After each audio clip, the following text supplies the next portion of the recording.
영광을 세상 가운데 전하며 믿음의 길 걸어가시는 저와 여러분들 되셨으면 좋겠습니다. 귀한 찬양 감사합니다. 각자의 처소에서 그리고 이곳 예배당에서 주 앞에 예배하는 모든 성도님들에게 약속하신 하나님의 은혜가 함께 하시기를 빕니다. 한 주간 어떻게 잘 지내셨습니까? 날씨가 계속 많이 춥죠. 갑작스러운 한파가 계속되고 있습니다. 우리 어릴 적에 우리나라 겨울 날씨의 특징을 배웠었는데, 그렇죠? 사만사곤이라고. 3일은 추우면 4일은 따뜻하다고 했는데, 올해 겨울은 3일이 추우면 4일은 더 추운 것 같아요. 계속 추운데 다음 주까지 계속 추위가 계속된다고 하네요. 건강 유의하시기 바랍니다. 우리 예배당은 층고가 확실히 높아서 난방하기가 쉽지가 않습니다. 열심히 난방하면은 사층은 굉장히 많이 더운데 아래층은 여전히 춥죠.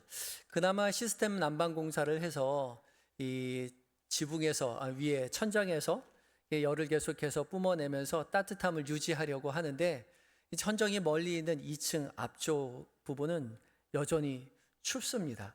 그래서 2층 테라스 앞쪽으로 이제 바닥 난방 공사를 했습니다. 4층에서 예배드리시는 분 중에서 너무 덥다고 느끼시는 분 있으시면 2층 앞쪽으로 나와주시면 쾌적하게 예배를 드리실 수가 있습니다. 왜 웃으시죠? 정말이에요. 2층 난방 공사를 하긴 했지만 지금 바닥재 공사를 이제 상반기에 준비하고 있기 때문에 바닥재를 아직 하지는 않았습니다. 조금 불편하더라도 이해해 주셨으면 좋겠습니다. 이렇게 추운 날씨 속에서도 여전히 하나님 앞에 예배드리기 위해서 이 자리를 기억하시고 이 자리에 모인 모든 성도님들에게 약속하신 하나님의 은혜가 함께 하시기를 빕니다. 우리 옆 사람에게 이렇게 인사했으면 좋겠습니다. 당신과 함께 예배드림이 제게 참 기쁨입니다.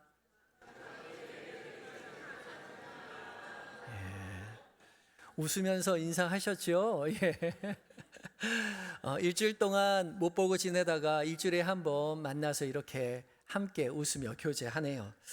우리가 이렇게 한 자리에서 기쁘게 예배하고 있지만 예배가 마쳐지고 나면 또다시 우리는 일상으로 흩어지죠. 전혀 각자 다른 삶을 살아갑니다. 다른 지역에서 하는 일도 다르고요. 일상을 살아가는 모든 환경이 다 모두 각자 다릅니다.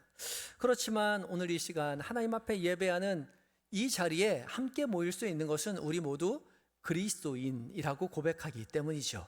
그리스도인이요. 예수 그리스도를 믿는 사람을 그리스도인이라고 말을 하죠. 맞는 말입니다. 우리는 예수를 믿는 사람이라고 이야기해요. 근데 예수님을 믿는다라는 것은 그저 예수님을 믿는 상태를 말하는 것이 아닙니다. 예수를 믿는다는 것은 언제나 삶으로 드러나야 하기 때문에 그렇죠. 그래서 예수님은 제자들에게 나를 믿어라 라고 말하지 않고 나를 따라와라 라고 말씀하셨죠. 그 역동이 우리에게 드러나야 하는 것입니다. 우리는 예수님을 믿는 사람인 동시에 예수님을 따르는 사람인 거죠. 그렇다면 우리가 예수 믿는 그리스도인이라고 믿음으로 고백할 때 생각해 보아야 할 것은 나는 정말 예수님을 따르고 있는가? 그것을 생각해 보아야겠죠. 정말 우리는 예수님을 따르고 있는 걸까요? 예수님을 따른다는 게 무엇일까요? 그것이 우리에게 어떤 의미로 다가와야 할까요? 함께 오늘 본문을 묵상하며 은혜를 나눠보려고 합니다. 첫 번째 우리가 기억해야 할 것은요, 우리가 예수님을 따른다는 것은요, 우리의 삶을 오직 주님께만 맡기고 주님과 함께 살아간다는 겁니다. 함께 읽겠습니다. 시작. 예수를 따른다는 것은 우리의 삶을 오직 주님께 맡기고 주님과 함께 살아가는 것입니다. 아멘. 우리가 오늘 함께 봉독한 마태복음 4장의 말씀은요, 예수님께서 갈릴리에서 제자를 부르시는 장면이 있죠.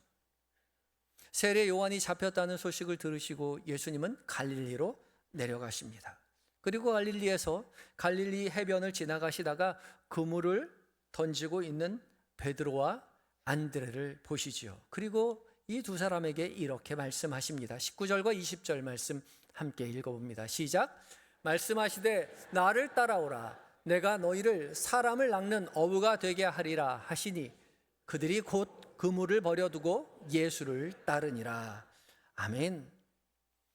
예수님께서 나를 따라오라고 말씀하실 때에 그들이 곧 그물을 버려두고 예수님을 따랐다 기록되어 있습니다. 이 말씀을 읽을 때 우리의 눈에 유독 들어오는 한 단어가 있습니다. 뭐죠? 곧이요, 곧. 곧 따랐다고요. 대단하지 않습니까? 어떻게 곧 따를 수 있었을까요? 헬라어 성경의 어순대로 보아도 그들은 곧 버렸다. 그들의 그물을 그리고 쫓았다. 그를입니다. 강조점이 분명하죠. 그들이 곧 버렸다는 거예요. 어떻게 곧 그물을 버릴 수 있었을까요? 망설임의 시간이 그렇게 길지 않았음을 강조하고 있습니다. 지금 이 그물을 버렸다는 이 표현은 단지 그때의 상황을 묘사한 것이 아닙니다. 어부에게 그물이라는 것은 삶의 기반이자 미래이기 때문에 그렇죠. 예나 지금이나 어부라는 직업은 고되기는 하지만 가업으로 이어갈 수 있는 안정적인 생업이었습니다. 배가 고프면 언제든지 배를 타고 나가서 그물을 던져서 고기를 잡아오면 배 굶주릴 일은 없었기 때문이죠. 큰 부자가 되거나 존경받는 인물로 살 수 없을지는 몰라도 평생 배고프지 않게 살아갈 수는 있는 길이 어부의 길이었습니다. 이것은 당시 유대적인 경제 상황을 볼 때 배고프지 않게 살 수 있다는 것만으로도 어부는 매력적이고 안정된 삶이었습니다. 그런데 예수님께 이 한마디에 제자들은 곧 그 그물을 버려두고 예수님을 따랐단 말이죠. 어떻게 제자들은 곧 그물을 버려두고 예수님을 따를 수 있었을까요? 혹시 여러분 중에 누군가가 여러분 댁에 찾아와서 따라오라고 한다면 따라가실 수 있겠습니까? 생업을 내려놓고 곧 예수님을 따라갈 수 있었을 것 같으세요? 예수님이니까 가능했겠지. 그렇게 생각하겠지만 아니요. 사실 베드로와 안드레는 예수님을 처음 만난 사람들이 아니었습니다. 기억하시겠지만 지난주 요한복음 1장에서 이미 베드로와 안드레는 예수님을 만났었죠. 특별히 안드레는 세례 요한의 제자였고 자기가 메시아를 만났더라고 고백하면서 형제였던 시몬을 예수님께로 데리고 갑니다. 기억나세요? 그때 예수님께서 너 이름을 시몬이라고 하지 않고 게바라 하리라. 게바를 번역하면 베드로라. 그렇게 이야기하죠. 기록되어 있습니다. 그러니까 베드로와 안드레는 예수님을 전혀 몰랐던 것이 아니죠. 이미 세례 요한의 제자로서 유대 지역에서 예수님을 만났고 예수님과 대화했고 예수님을 익히 알고 있었습니다. 그리고 세례 요한이 잡히자 예수님은 갈릴리로 갔고 아마도 제자들도 고향이었던 갈릴리로 돌아갔을 것입니다. 그런데 예수님이 이 제자들을 찾아온 것이죠. 세례 요한복음과 마태복음이 서로 예수님을 만난 장면을 다르게 기록한 것 같지만 두 기록이 충돌하는 것이 아니라 상호 보완적인 관계를 가지고 있습니다. 요한복음이 안드레와 베드로가 예수님을 처음 만난 장면을 기록하고 있다면 지금 이 마태복음의 기록은 베드로와 안드레가 자신의 삶을 예수님 앞에 맡기기로 결단하는 그 순간을 기록해 놓았던 것이죠. 그리고 베드로와 안드레가 곧 그물을 버려두고 예수님을 따를 수 있었던 이유를 본문은 이렇게 기록하고 있습니다. 19절과 20절 말씀을 다시 한번 읽어봅니다. 함께 읽습니다. 시작. 말씀하시되 나를 따라오라. 내가 너희를 사람을 낚는 어부가 되게 하리라 하시니 그들이 곧 그물을 버려두고 예수를 따르니라. 아멘. 그들이 곧 그물을 버려두고 예수를 따를 수 있었던 것은 예수님의 말씀이 있었어요. 나를 따라오라. 내가 너희를 사람을 낚는 어부가 되게 하리라 하시니 그렇게 말씀하셨더니 그들이 곧 그물을 버려두고 예수를 따랐다는 것이요. 우리는 곧이라는 단어에 주목하지만 그러나 제자들은 곧이라는 단어가 아니라 내가 너희를 사람 낚는 어부가 되게 해주겠다라는 예수님의 약속에 주목했던 것입니다. 예수님께서 약속하셨어요. 내가 너희를 사람을 낚는 어부가 되게 하리라. 이 되게 하리라라고 번역한 헬라어는 포이에소인데요. 1인칭 단수 미래 능동태로 되어 있습니다. 1인칭이에요. 그러니까 주어가 예수님이라는 거죠. 사람을 낚는 어부가 되게 하겠다는 그 주체가 제자들이 아니라 예수님입니다. 예수님께서 제자들에게 내가 너희를 그렇게 만들어 주겠노라고 그렇게 선언하신 겁니다. 제자들에게 열심히 따라와 봐라. 그럼 내가 허락해 줄게. 그 말이 아니라 예수님께서 직접 너희를 그렇게 만들겠노라고 단호하게 결단으로 선포하신 거죠. 이 장면은 당시 사람들에게는 결코 일반적인 그런 장면이 아니었습니다. 당시 헬라 문화에서는 제자들이 스승을 직접 찾아다니고 스승을 결정하고 스스로 노력해서 성장하는 것이 일반적이었습니다. 그 모든 것이 제자의 몫이었어요. 그렇지만 예수님은 지금 유대 지역에서 갈릴리까지 찾아 내려가셔서 먼저 제자들을 찾아오셔서 내가 너희로 사람을 낚는 어부가 되게 하겠다라고 말씀하셨다는 거죠. 주도권이 스승이신 예수님께 전적으로 있었다는 겁니다. 사람을 낚는 어부라고 하니까 비슷해 보이지만 물고기를 낚는 것과 사람을 낚는 것은 전혀 다른 일이죠. 사람을 낚는 어부가 되게 하겠다라고 얘기했더니 제가 물고기는 좀 낚을 줄 아는데 사람도 한번 낚아보겠습니다. 그렇게 이해해서는 안 된다는 거죠. 그렇게 말할 수 없는 겁니다. 사실 헬라어 원어로는 낚다라는 말도 없습니다. 그냥 사람들의 어부인 거죠. 물고기 잡기 위해 살던 삶에서 사람들을 구원하기 위해 사는 삶으로 바꾸어 주시겠다는 예수님의 선언에 기쁘게 따라 나섰던 것이죠. 사실 이 일은 결코 제자들의 스스로의 노력으로 결심으로 될 일이 아니었습니다. 평생 물고기만 잡던 어부들이 제가 한번 열심히 노력해 볼게요 한다고 해서 사람들을 살리는 그런 사람이 될 수 있는 건 아니었던 거죠. 그러나 제자들은 자신들의 노하우나 자신들의 경험이나 자신의 능력을 믿은 것이 아니라 예수님의 그 말씀을 믿고 신뢰했기 때문에 자신의 인생을 예수님께 맡기고 따라 나섰습니다. 이것이 제자들의 예수님을 따랐던 첫 번째 모습이었던 것이죠. 결단의 모습입니다. 우리가 예수님을 따른다는 것은 우리가 주님을 위해서 무언가를 선택하고 스스로 노력해서 주님을 위해서 큰 일을 가지고 주님 앞에 칭찬받는 일이 아닙니다. 우리의 삶을 온전히 주님 앞에 내어 맡기고 주님의 말씀을 신뢰하고 주님을 따라 나서는 일이죠. 주님을 따라 나서는 일은 우리의 계획, 우리의 생각과 전혀 다른 길일 수 있습니다. 세상이 보기에 미련한 삶일 수 있어요. 때론 그 길이 어렵게 느껴질 때도 있겠고 외롭게 느껴질 때도 있겠고 고생스러울 때도 있을 것입니다. 그러나 주님을 따라 나서는 길이기에 주께서 함께 걸어가 주시는 그 길이기에 그 길은 세상 어떤 길보다도 의미 있고 복된 길이라는 사실을 결코 잊어서는 안 될 것입니다. 혹시 이 자리에 주 앞에 예배하시는 성도님 중에서 예수를 믿는다고 믿음으로 고백하며 주님을 따라 나선다라고 그렇게 생각하시는 분들 중에서 혹시 내 인생 내 뜻대로 내 계획대로 내 생각대로 일이 되지 않는다고 마음 아파하시는 분들이 계십니까? 그렇다면 걱정하지 마십시오. 왜냐하면 우리가 주님을 따르는 한, 주님을 믿는 한 주님은 우리와 함께 계시고 우리의 삶을 책임져 주시고 있기 때문입니다. 주님은 여전히 우리의 삶을 인도하고 계세요. 우리가 생각하는, 우리가 계획하는 길은 아닐지라도 주께서 인도하시는 길인 줄 믿고 신뢰하며 따라 나설 때에 우리는 분명히 깨닫게 될 것입니다. 주께서 이 길을 우리로 인도하고 계시는구나. 그러니 주님을 바라보시기 바랍니다. 주님을 의지하시기 바랍니다.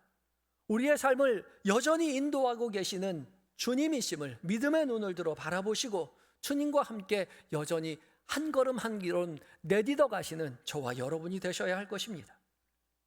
갈릴리 해변에서 제자들을 찾아와 제자들을 불렀던 주님은 여전히 우리를 불러주시죠. 나를 따라오너라. 우리의 생각, 우리의 계획, 우리의 의지와는 전혀 다른 그 길로 주께서 우리를 인도하실지라도 내 계획, 내 뜻 모두 다 내려놓고 주님의 계획을 기대하며 한 걸음 내디디시기 바랍니다. 주님과 함께 주님을 따라 나서서 우리의 인생이 참된 제자의 인생으로 살아가게 되시는 저와 여러분이 되시기를 예수 그리스도의 이름으로 축복합니다. 두 번째 우리가 기억해야 할 예수님을 따른다는 것은요, 사람이 아니라 오직 십자가를 붙드는 것을 의미합니다. 함께 읽어봅니다. 시작. 예수를 따른다는 것은 사람이 아니라 오직 십자가만을 붙드는 것입니다. 예수님을 잘 따른다고 믿음으로 고백했지만 어느새 가다 보면 예수님이 아니라 예수님을 믿는 다른 사람을 따라 나섰던 사람들이 있었습니다. 바로 고린도 교회의 사람들이었습니다. 오늘 봉독한 서신서의 말씀인 고린도 전서는 처음에는 예수님을 따라 나서겠노라고 결단했던 성도들이 나중에는 결국에는 예수님이 아니라 예수님을 믿는 어떤 다른 사람을 따라가고 있음을 지적하고 있는 바울의 책망입니다. 고린도전서 1장 12절 말씀을 함께 읽어봅니다. 시작. 내가 이것을 말하거니와 너희가 각각 이르되 나는 바울에게, 나는 아볼로에게, 나는 게바에게, 나는 그리스도에게 속한 자라 한다는 것이니. 고린도 교회 교인들은 각자 나는 바울에게, 나는 아볼로에게, 나는 게바에게, 나는 그리스도에게 속한 자라 말하며 나뉘어져 있었습니다. 고린도 교회 성도들에게 믿음이 없었던 게 아니에요. 오히려 신앙심이 깊은 것처럼 보이지 않습니까? 저마다 나는 바울에게 속한 사람입니다. 저는 아볼로에게 속했어요. 저는 게바에게 속했어요. 저는 그리스도에게 속한 사람입니다. 믿음을 고백한 것 같지만 그렇지 않았던 것이요. 바울은 이들의 고백이 모두 예수님이 중심이 된 신앙이 아니라 사람이 중심이 되어버린 신앙이라고 단호하게 책망하고 있습니다. 물론 고린도 교회가 사람 중심의 교회로 전락하게 된 시대적인 이유도 물론 있었습니다. 고린도는 헬라 문화의 중심지였습니다. 말을 잘하고 설득력 있는 융변과 지혜롭고 논리적인 스승을 따르는 문화가 매우 강했습니다. 거리 곳곳에 비마라는 연단을 세워놓고 누가 그곳에 올라가 말을 잘하는지, 누가 설득력 있게 말을 하는지를 평가하고 스승을 선택했죠. 사도 바울 역시 이 비마 위에 올라가서 복음을 증거했다는 기록이 성경에 있습니다. 사실 고린도 교회 성도들이 따랐던 이 4명의 인물들은 모두 훌륭한 사람들이었습니다. 바울은 고린도 교회를 세운 사람이죠. 또 아볼로는 바울 다음으로 고린도 교회를 훌륭하게 이끌었던 사람입니다. 고린도서 3장 16절에 나는 심었고 아볼로는 물을 주었다라고 표현하고 있지 않습니까? 아볼로는 안덱산드리아 출신의 유대인 학자였기 때문에 굉장히 총명했습니다. 또 어떤 사람은 베드로에게 속했다 말했습니다. 베드로는 우리가 너무나 잘 아는 사도 중에 첫 번째 사도죠. 초대교회에 굉장히 큰 영향력을 미친 인물이었습니다. 베드로는 아내와 더불어 초대교회를 돌아다니면서 복음을 증거했다는 기록이 이 고린도전서에 나와 있습니다. 또 어떤 사람은 그리스도에게 속했다라고 말하기도 했습니다. 가장 바람직한 고백인 것처럼 들리지만 그리스도를 바울, 아볼로, 베드로와 나란히 둠으로써 그리스도를 따르는 것이 마치 교회 안에 어떤 사람을 따르는 것과 동일한 위치에 둠으로써 실수를 하고 말았던 거죠. 그래서 바울은 고린도 교회를 향해서, 성도들을 향해서 엄중하게 묻는 것입니다. 그리스도께서 어찌 나뉘었느냐? 그리스도는 나뉘어 줄 수 없다. 교회는 그리스도의 몸이니 몸이 어떻게 찢겨질 수 있느냐? 찢겨질 수도 없고 찢겨져서도 안 된다고 선언하죠. 그리스도의 몸인 교회는 당연히 하나입니다. 찢어져서는 안 돼요. 그래서 예수를 따른다는 것은 사람의 이름 하에 서로 각기 나뉘어지는 것이 아니라 예수 그리스도의 십자가 아래 하나가 되는 것이죠. 우리를 위해 십자가에 못 박힌 분은 오직 예수 그리스도 한 분뿐입니다. 그래서 바울은 하나님의 해답을 오직 십자가에서만 찾습니다. 17절 말씀인데요. 17절입니다. 시작. 그리스도께서 나를 보내심은 세례를 베풀게 하려 하심이 아니요 오직 복음을 전하게 하려 하심이로되 말의 지혜로 하지 아니함은 그리스도의 십자가가 헛되지 않게 하려 함이라. 아멘. 이 말의 지혜는 헬라 문화 전체를 가리키는 표현이죠. 그리스도가 아닌 사람을 따르는 헬라의 문화를 말하는 겁니다. 말을 잘하면 권위와 존경을 한 몸에 받을 수 있었습니다. 난 누구 밑에 예수를 믿게 된 누구의 제자라고 생각했던 거죠. 그리고 나는 누구에게 세례받았음을 자랑스럽게 여겼습니다. 예수님을 따른다고 이야기했지만 아니요. 이들은 예수님을 따르는 것이 아니라 예수님을 잘 믿는 누군가를 따랐던 거죠. 복음은 결코 사람을 통해서 정해지지 않습니다. 복음은 오직 예수 그리스도의 십자가로만 전해지는 것이죠. 그래서 바울은 다시 한번 선언합니다. 18절 말씀도 함께 읽어봅니다. 시작. 십자가의 도가 멸망하는 자들에게는 미련한 것이요 구원을 받는 우리에게는 하나님의 능력이라. 아멘. 십자가의 도는 로고스. 십자가는 멸망하는 자들에게는 미련한 것처럼 바라보이지만 구원을 받는 우리에게는 하나님의 능력입니다. 그리스도인들에게는 유일한 능력은 십자가밖에 없다는 거예요. 그런데 고린도 교회 성도들의 문제는 십자가를 바라보고 예수님만 따르겠다고 이야기했지만 눈에 보이는 유능한 사람들을 따라 나서는 것이 예수님을 따른다는 것으로 착각하고 있었다는 거죠. 예수님을 따른다는 것은 예수 잘 믿는 사람을 따라가는 것이 아니라 예수님을 따라 십자가의 길을 걸어가는 것입니다. 그 두 가지를 착각해서는 안 돼요. 여러분은 예수님을 잘 따라가고 계십니까? 스스로 잘 돌이켜 보아야죠. 우리가 붙잡고 있는 것이 무엇인지 누구인지 살펴보아야 됩니다.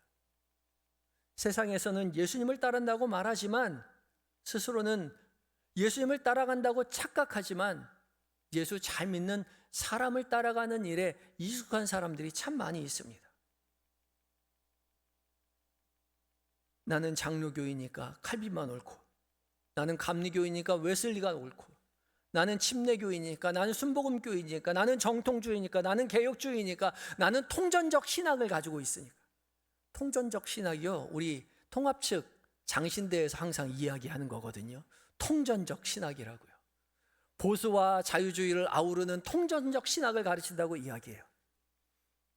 너와 다름을 이야기하지만 다름이 풍성함이 아니라 나만 옳고 너는 틀렸다라고 말하게 된다는 것이죠.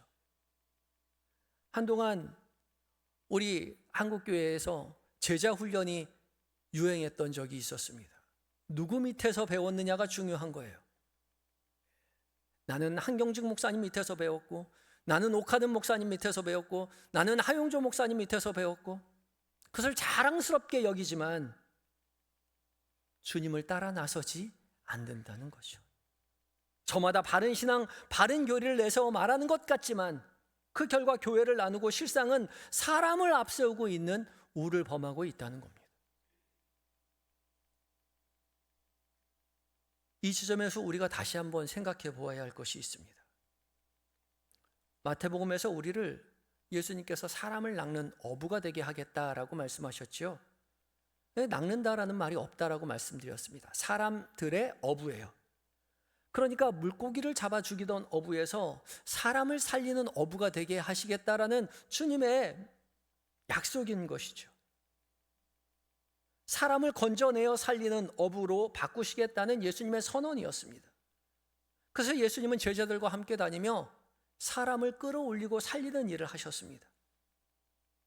모두 다 희망이 없다고, 가치가 없다고 생각하는 그 사람들, 주님은 그들 모두를 찾아가서 당신들도 하나님 나라의 백성이라고 그렇게 선언해 주셨습니다. 그리고 십자가의 피로 그 모든 사람들을 대속하여 살려주셨습니다. 그렇기 때문에 우리가 예수 그리스도의 제자가 되어 예수를 따른다는 것은 내가 누구의 제자라고, 누구의 교리를 따른다고 사람의 교리를 따라 나서서 자신의 교리를 주장하는 것, 사람을 나누는 것이 아니라 나와 다른 사람들을 모두 십자가 아래에 데려와서 함께 살아가는 것입니다. 함께 살리는 것이에요. 예수를 따른다는 것은 결코 우리가 속한 교단이나 우리의 교회의 우월성을 증명하는 것이 아닙니다. 오직 십자가 앞에 모든 이름을 내려놓고 오직 예수 그리스도께만 속한 사람으로 우리 스스로 서고 곁에 있는 사람도 서게 하는 것이죠. 우리 모두가 십자가 아래에 설 때에 교회는 나누어질 수 없습니다. 나누어지지 않습니다. 훌륭한 믿음의 사람으로부터 복음을 배웠을지언정 우리가 십자가 앞에 선다면 우리는 결코 나뉘어지지 않을 것입니다. 오직 십자가 아래 하나가 되어 믿음의 길을 걸어가게 되겠죠. 사랑하는 한영의 성도 여러분, 우리가 예수님을 따라 나선다는 것은 오직 십자가를 붙드는 것입니다. 우리에게 복음을 전해주었던 많은 신앙의 선배들, 얼마나 훌륭한 삶을 살았는지 몰라요. 옥하는 목사님, 한경직 목사님, 그 모든 하용조 목사님, 정말 기라사 같은 믿음의 선배들이 우리가 갈라져 싸우는 모습을 보면 얼마나 애통해 하시겠습니까? 또 주님은 얼마나 아파하시겠습니까? 우리는 모두 십자가 아래서 용서받은 한 몸 된 공동체입니다. 십자가 아래서 우리 모두는 화목하게 되었습니다. 내가 나와 다르기에 나는 맞고 너는 틀린 것이 아니라 우리는 그리스도의 몸 된 지체로서 서로 다른 것입니다. 팔과 다리가 다르고 머리와 심장과 발이 다르듯이, 폐가 다르듯이 우리는 서로 다른 지체로서 하나 된 그리스도의 몸을 이루어가고 있습니다. 틀린 것이 아니라 다른 것입니다.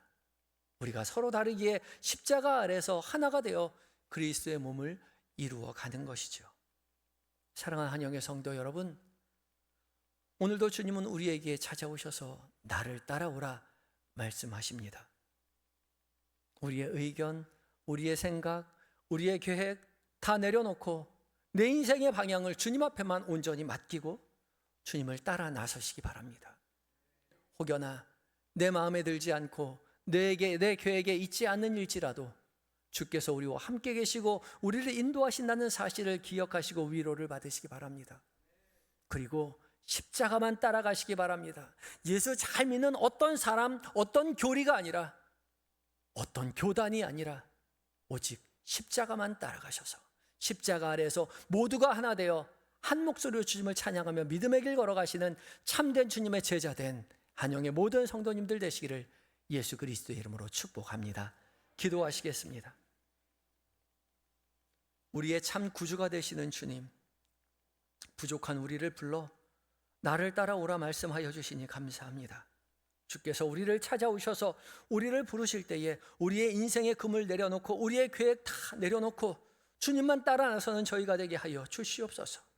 우리의 뜻대로, 우리의 계획대로 되지 않을 때 좌절하기보다 주님의 뜻과 주님의 계획이 우리 안에 이미 있음을 신뢰하게 하시고, 함께 계시는 주님, 우리를 인도하시는 주님을 믿음의 눈을 들어 바라보게 하여 주시옵소서. 주님, 사람이 아니라 주님만 따르기 원합니다. 사람이 아니라 오직 십자가만 붙들길 원합니다. 오직 십자가 아래서 하나 되어 믿음의 길을 걸어가는 우리 모두가 되게 하여 주시옵소서. 우리를 불러 제자 삼아주신 예수님의 거룩하신 이름으로 기도드립니다. 아멘.